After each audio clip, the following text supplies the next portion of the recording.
Good day, everyone. My name is Teddy Tsapang Mashishi. My student number is 191-061, and I'm a fourth-year student at Centurion campus. With this video, I'll be taking you guys through my enrichment program that I've designed and also giving you an overview of the underlying program, of the underlying issue, I mean. So I'll start by saying a psychologist named Noam Chomsky proposed that each individual is born with a language acquisition device, normally known as universal grammar. He proposed that language is an innate capacity of humans. He believed that children are born with the language acquisition device, which allows them to acquire language rules and structures naturally and effortlessly. Language is a crucial vehicle that drives the process of teaching and learning. It is fundamental vehicle for communicating information that allow individuals to make informed decisions. With that being said, I will start by defining what a language barrier is. A language barrier arises when people do not share the same language or have varying levels of understanding of a language.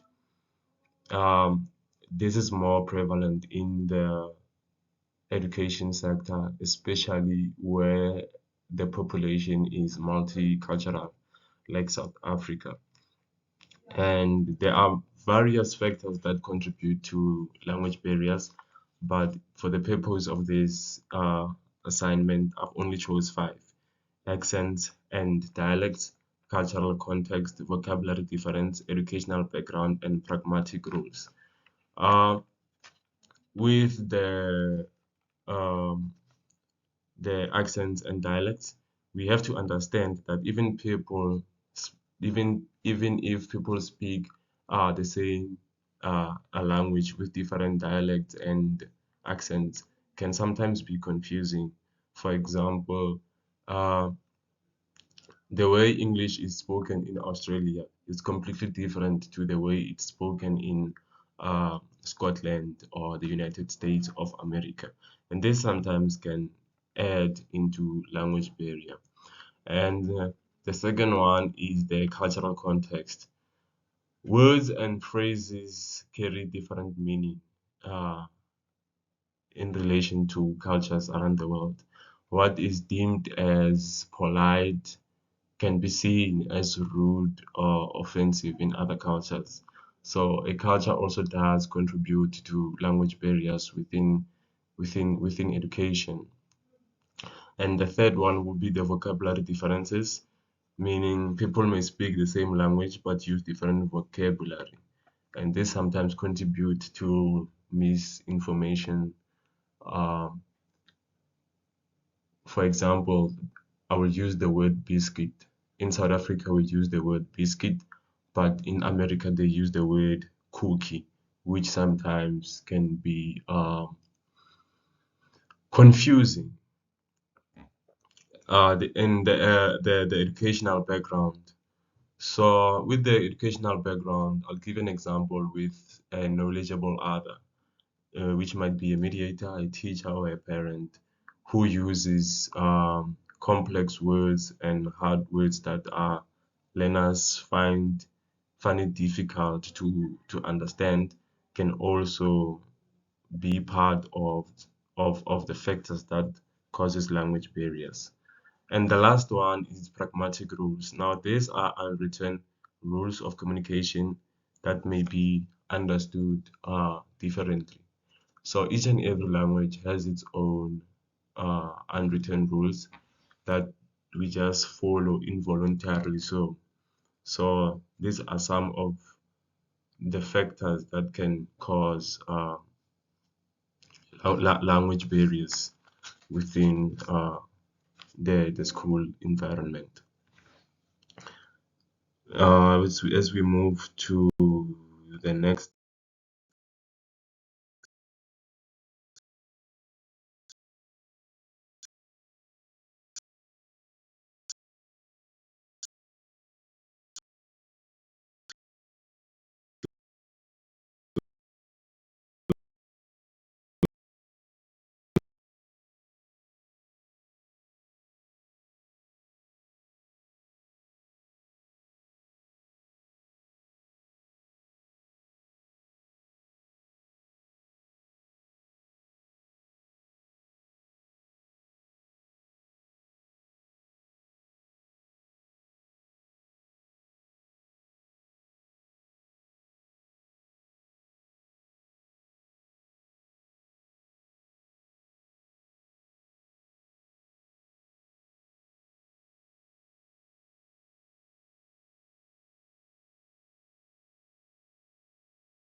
what's going on. Oh yes, so we're on the practical action plan. So the very first thing that I would do in terms of creating this practical action plan is to firstly, let me start by saying the Forrestan theory, I agree with the theory. I stand by it. Hence, I'm using some of its principles in development of this enrichment plan. I also believe in structural cognitive modifiability, which is the belief that each learner has the potential for intelligence. It's only all about how the learner is being mediated. Therefore, I will use the learner propensity assessment device, which is dynamic assessments in which a mediator can assess and identify weakness in the cognitive functioning. Uh, the the Now in the successful implementation of this device, um, these are the goals that we'll be able to achieve. For example, individualized planning. So after we have successfully identified those weaknesses, we will use the LPAD results to inform the development of individualized learning plans for each participant. We'll be able to identify areas of cognitive strength that can be leveraged to support language learning and areas of weakness that may require targeted intervention or scaffolding if it may be. And the second one would be targeted intervention.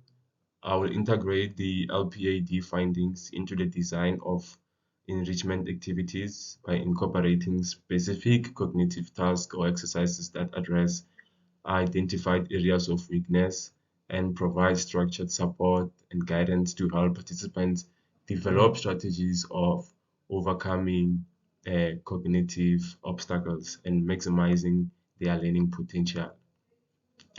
The third one is progress monitoring. I will continuously monitor the participants' progress using both qualitative and quantitative measures, observe their performance during enrichment activities, collect feedback, and track improvement in language proficiency and cognitive skills over time, obviously, and regularly revisit the LPAD assessment to assess changes in participants' cognitive profiles and adjust instructions accordingly. Second last one is the collaborative learning. I will foster a collaborative learning environment where participants can support each other's cognitive development and encourage peer mentoring, cooperative problem solving, and shared experience that promote social interaction and mutual enrichment. Feedback and reflection is our last goal. So to provide constructive feedback to participants based on their performance on enrichment activities, encourage self-reflection and metacognitive skills by prompting learners to reflect on their learning process. Now, these are just the goals that we'll be able to achieve when we implement our enrichment plan. So the first thing is to start with the LPAD to identify the needs of each learner. And then once we have done that, we'll be able to create individualized planning for each learner to cater for their needs, because remember their needs are not the same. And targeted intervention, we will know that we are targeting this specific area, and then we'll also monitor the progress. So which with each and every task activities, we'll be able to compare the results and see whether we are winning this barrier. And we'll also foster collaboration. Students need to be grouped or work together according to their needs. And then We will also provide feedback and reflection for their work.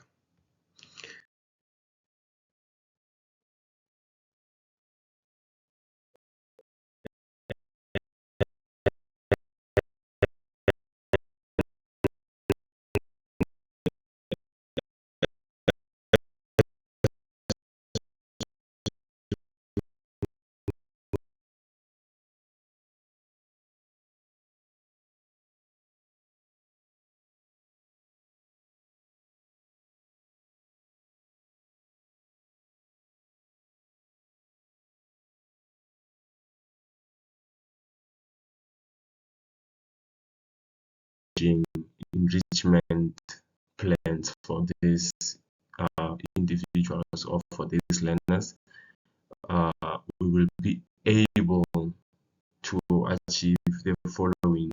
We will be able to align the goals, will be align with the program goals. We'll be able to provide structured support, facilitate reflection and metacognition.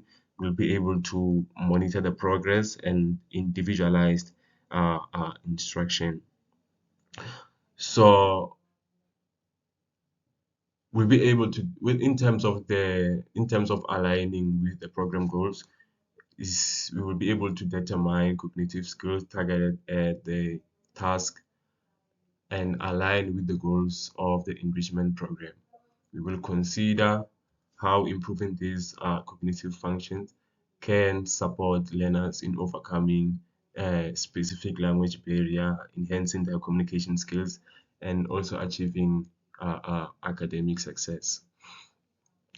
In terms of providing structured support, I as a teacher will facilitate tasks in a structured and supportive manner, providing clear instructions, modeling problem-solving strategies, and offering guidance as needed, and encourage participants to approach tasks systematically, break them down into manageable steps, and apply relevant cognitive skills. The third one would be facilitating reflection and metacognition. As I've already mentioned, that the incorporation or the incorporation of opportunities for reflection and metacognitive awareness into the task, the instrumental enrichment task will be provided, and will encourage learners to think about their thinking, reflect on their problem solving process, and identify some strategies that were effective or need improvement, and foster a growth mindset by emphasizing the value of effort, persistence, and learning from mistakes. And again, monitoring progress. This is very much important in developing this enrichment plan as a whole, because the goal is to eradicate the barriers. So when we keep record of tasks, activities, results, and all this will help us with monitoring progress. And lastly is the individualized instructions. Now, in terms of applying the FIE of Fehrenstein, uh, we will make tasks to meet the individual needs and abilities of learners. We will provide differentiated instructions, scaffolding support, and accommodations as needed to ensure that all participants can engage meaningfully with the enrichment activities and experience success. And with all that has been said, I